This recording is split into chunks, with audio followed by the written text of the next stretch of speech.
ইন্ডিয়ার সব থেকে বড় ডাক্তার ডাক্তার দেবী শেঠি স্যারকে দেখানোর পরেও আমি কেন আমার মাকে আলোক রেমেডি জুস খাওয়াই, আজ আমি আপনাদের এই ব্যাপারে বিস্তারিত বলবো। প্রায় 7-8 বছর আগে আমার মায়ের আর ব্লক ধরা পড়ে এবং আমরা ডাক্তার দেখাই। ডাক্তার সাহেব আমাদের প্রায় 8-10 রকমের ওষুধ লিখে দেন। আমার মা এই ওষুধগুলো নিয়মিত সেবন করার পরেও তার হার্টের ব্লকের পরিমাণ দিন দিন বাড়তেই থাকে। অবশেষে 2023 সালে আমি আমার মাকে নিয়ে ডাক্তার দেবী শেঠি স্যারের নারায়ণা হসপিটাল বেঙ্গালুরু নিয়ে যাই এবং ডাক্তার দেবী শেঠি স্যার আমার মাকে দেখে ইমিডিয়েট বাইপাস সার্জারি করার পরামর্শ দেন এবং এই পরামর্শ অনুযায়ী আমার মায়ের বাইপাস অপারেশন করাই। এবং এই অপারেশন করাতে গিয়ে আমি কিছু হ্যাসেলের সম্মুখীন হই। সেগুলো হচ্ছে অসুস্থ মাকে নিয়ে প্রায় 30-35 ঘন্টা ট্রেনে এবং প্লেন জার্নি, তারপরে এতগুলো টাকা ম্যানেজ করা এবং এই এত বড় অপারেশনের সময় শুধু আমি একা আমার মায়ের পাশে ছিলাম।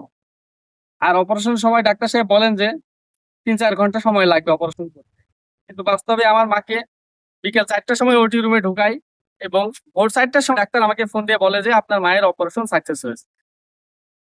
কিন্তু এই 10-12 ঘন্টা আমি আমার মায়ের ব্যাপারে কোনো রকম কোনো আপডেট পাই না।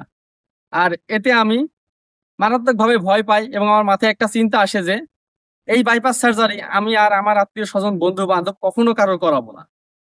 আর এই চিন্তা থেকে আমি তখন ন্যাচারাল মেডিসিন নিয়ে ঘাটাঘাটি শুরু করি, কারণ 8-10 বছর আমার মা অ্যালোপ্যাথি ওষুধ সেবন করেছেন কিন্তু এতে তার কোনো রকম উন্নতি হয়নি, বরং হার্টের ব্লকের পরিমাণ আরো বেড়ে গেছে।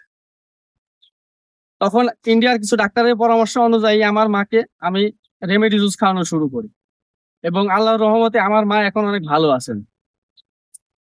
এবং আপনারা শুনে অবাক হবেন যে আমি গ্রাজুয়ালি ইন্ডিয়ার সকল ওষুধ বাদ দিয়ে আমার মা বর্তমানে শুধুমাত্র আলোক রেমেডি জুসের উপরেই নির্ভরশীল।